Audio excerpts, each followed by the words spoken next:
12 berths are arranged round the walls, and in front of these are placed broad benches well cushioned. April 3rd. At 5 o'clock in the morning we steamed out of the harbour of Galatz. Shortly afterwards basins and towels were handed to us, a custom totally unknown upon former vessels. For provisions, which are tolerably good, we are charged 1 florin, 40 kroners per diem. Towards 10 o'clock we reached Tehusa, a Bessarabian village of a most miserable appearance, where we stopped for a quarter of an hour, after which we proceeded without further delay towards the Black Sea. I had long rejoiced in the expectation of reaching the Black Sea, and imagined that near its mouth the Danube itself would appear like a sea. But, as generally happens in life, great expectations, small realizations, so as it was the case here also. At Galatz the Danube is very broad, but some distance from its mouth it divides itself into so many branches that not one of them can be termed majestic. Towards 3 o'clock in the afternoon we at length entered the Black Sea. Here the arms of the Danube rush forward from every quarter, driving the sea tumultuously back, so that we can only distinguish in the far distance a stripe of green. For above an hour we glide on over the yellow, clayey, strongly agitated fresh water, until at last the boundary is passed, and we are careering over the salt waves of the sea. Unfortunately for us, equinoctial gales and heavy weather still so powerfully maintained their sway, that the deck was completely flooded with the salt brine. We could hardly stand upon our feet, and could not manage to reach the cabin door, where the bell was ringing for dinner, without the assistance of some sailors. Several of the passengers, myself among the number, did little honour to the cook's skill. We had scarcely begun to eat our soup, before we were so powerfully attacked by sea-sickness that we were obliged to quit the table precipitately. I laid myself down at once, feeling unable to move about, or even to drag myself on deck to admire the magnificent spectacle of nature.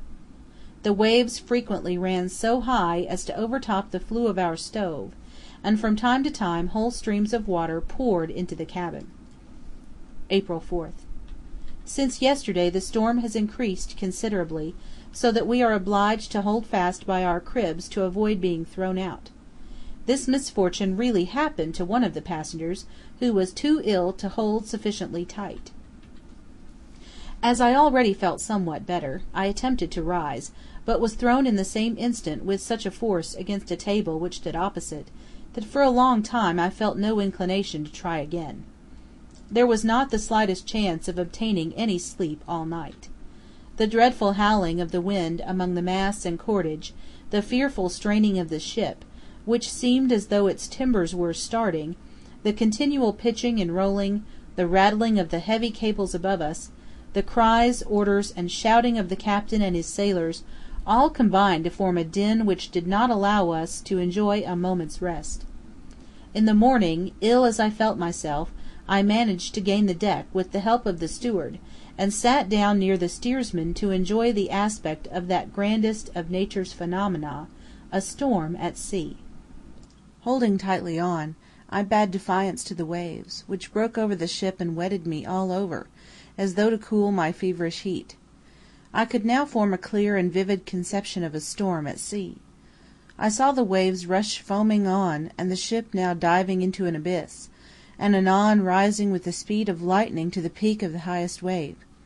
It was a thrilling, fearful sight. Absorbed in its contemplation, I soon ceased to think of my sickness. Late at night the violence of the storm abated in some degree. We could now run in and cast anchor in the harbour of Varna, which under ordinary circumstances we should have reached 12 hours sooner. April 5th. This morning I had leisure to admire this fine fortress town, which was besieged and taken by the Russians in 1828. We remained here several hours. The upper portion of the ship was here loaded with fowl of all descriptions, to such a degree that the space left for us travellers was exceedingly circumscribed. This article of consumption seems to be in great demand in Constantinople, both among Turks and Franks, for our captain assured me that his vessel was laden with this kind of ware every time he quitted Varna, and that he carried it to Stambul. April 6th. The shades of night prevented my seeing one of the finest sights in the world, in anticipation of which I had rejoiced ever since my departure from Vienna, the passage through the Bosphorus. A few days afterwards, however, I made the excursion in a caïque, a very small and light boat, and enjoyed to my heart's content views and scenes which it is totally beyond my descriptive power to portray. At 3 o'clock in the morning, when we entered the harbour of Constantinople, every one, with the exception of the sailors, lay wrapped in sleep. I stood watching on deck, and saw the sun rise in its full glory over the imperial city, so justly and universally admired. We had cast anchor in the neighbourhood of Topona. The city of cities lay spread out before my eyes, built on several hills, each bearing a separate town, and all blending into a grand and harmonious whole. The town of Constantinople, properly speaking, is separated from Galata and Pera by the so-called Golden Horn.